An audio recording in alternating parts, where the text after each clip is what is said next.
This album would represent a change in musical direction for the Bee Gees. There are a lot of words I would use to describe it, but one word I wouldn't call this album is a disco album, because it isn't.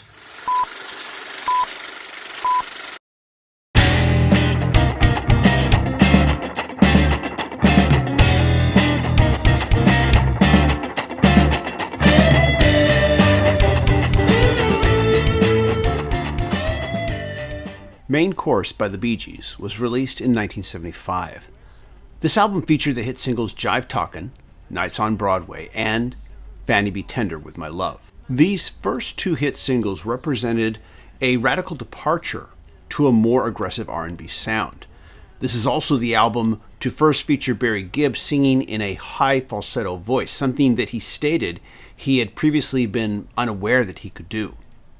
Now, I was about 13 years old when these songs hit radio, and these hit singles would be my first exposure to the Bee Gees. At this point in my very young life, I was completely unaware of this group's history, save for one tiny little factoid. Right at around the same time that these songs were first getting airplay, I could remember hearing DJ Casey Kasem during the American Top 40 broadcast mention how during the early days of the Bee Gees, they were once rumored by the general public to be the Beatles recording under a pseudonym. But that's probably a video for another day. Now, in spite of these radio hits, it would be decades into my adulthood before I would hear the album in its entirety. Now, this album is sometimes incorrectly referred to as the Bee Gees' first step into the disco spotlight, but a closer listen reveals a much more musically diverse record. So today I will make the case that the album Main Course is an album about a group in transition. In interviews, Barry Gibb recalled that after the commercial disappointment of their previous album, Mr. Natural, an album that saw them flirting with a more R&B approach, and an approach that they wanted to continue to explore, that Eric Clapton suggested they come to America to make their next record. He pointed out that he had just recorded a comeback album, 461 Ocean Boulevard in Miami, and suggested they try doing the same, stating that maybe a change of environment might do some good. Now, this story, though, is contradicted by Maurice Gibb, who says it was their manager, Robert Stigwood, who suggested the idea and pointed out the cover of Clapton's album as a place they could rent out while they recorded at Criteria Studios in Miami. So let's take a look at the tracks. Track 1, Nights on Broadway. On the nights on Broadway, singing them love songs. I guess you could make the argument that this song embraces some elements of the disco genre, but to my ears, this track has a much more muscular and darker tone than we normally associate with that genre. And there is even a softer, introspective break down in the middle of the song, which is completely contrary to that genre and feels very 1960s pop and even, dare I say it, very Beatlesque. A lot of this track's aggressive feel, however, can be directly attributed to drummer Dennis Byron. And this also holds true for track 2, Jive Talkin.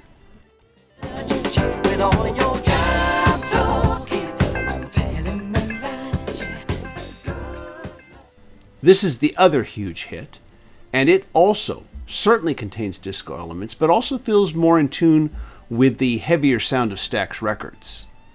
Both these tracks feature producer Arif Mardin's technique of doubling the electric bass with synth bass, something you'll hear throughout the rest of the album. This brings us to track 3, Wind of Change.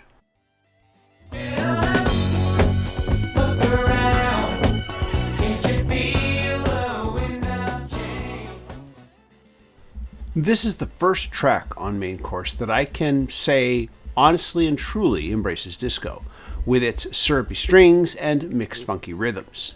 Surprisingly though, after you get past the production audio glitz, this song has some very serious lyrics.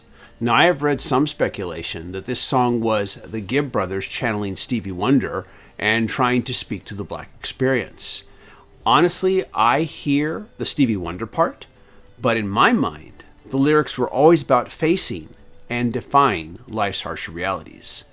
By the way, I also want to point out just the fantastic tenor saxophone from Joe Farrell as well. After these three songs, however, the band moves into a lot more of what I would refer to as non-disco territory. This brings us to track 4, Songbird. Go on with your songbird. You can't go wrong. Songbird is pure 70s piano-driven balladry with mild classical musical influences without a trace or hint of disco. Many songs recorded during the 1970s use the musical motif of a piano-driven processional march to great effect, and this song is definitely one of them. Track 5, Fanny Be Tender With My Love. Fanny be tender with my love, 'cause it's over. This is a gentle, breezy, up-tempo 70s ballad.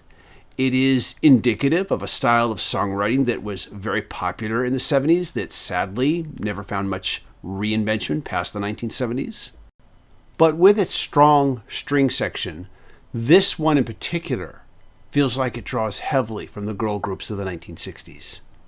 Back when this song was getting airplay in the US, I remember radio DJs at the time making jokes about the song's title because at the time, the word fanny was also a very often used slang term for buttocks. I get the feeling this was probably not the case in the UK, or the Gibb brothers might have titled it differently. Regardless, this song is pure 70s syrupy pop, and I love it for this reason. Track 6, All This Making Love. But I'm alright. I'm really fine. It's just the All This Making Love is in line with a lot of piano-driven 70s and 60s pop that flirted with Tin Pan Alley and musical theater, and then mixed some electric guitar and drums into it to make it aggressive enough to call it pop rock. The Beatles, and especially Paul McCartney, were known for mining this territory, and this track with its darker musical tones and lyrics feels like it could have possibly fit on the White Album. Track 7, Country Lanes.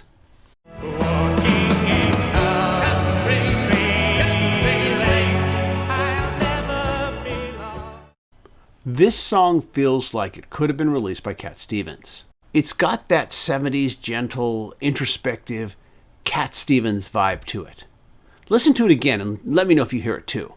This track starts very simple and then slowly builds into something more grand and operatic sounding.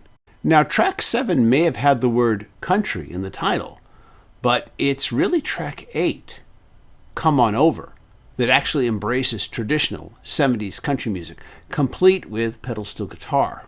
If you think I need you, come on up.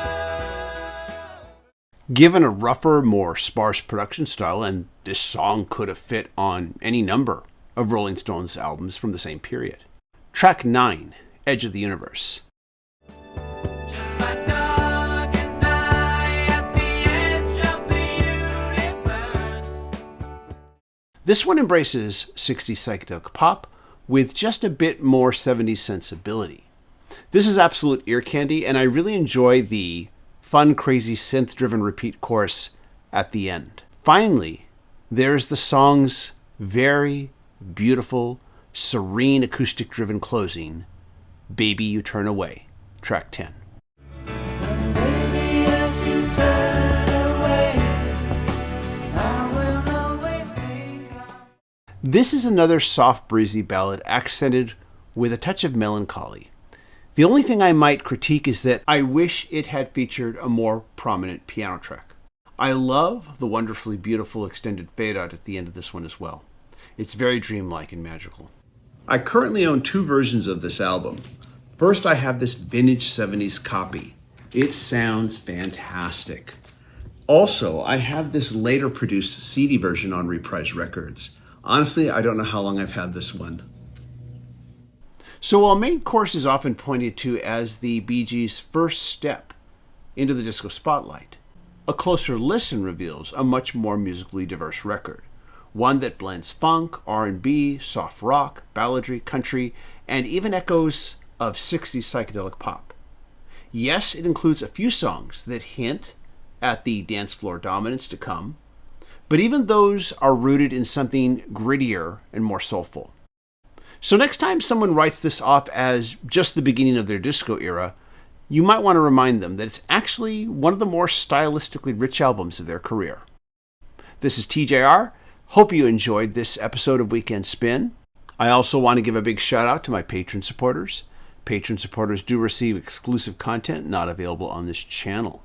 If you'd like to be a patron supporter, go to patreon.com/TJR the original. In a few moments, you're going to probably see some links for some other videos that I have created and posted in the past that you might find fun and interesting to watch. As always, please share these videos with anyone you think might be interested. Thanks so much, and I'll see you in the next video. Take care. Bye-bye.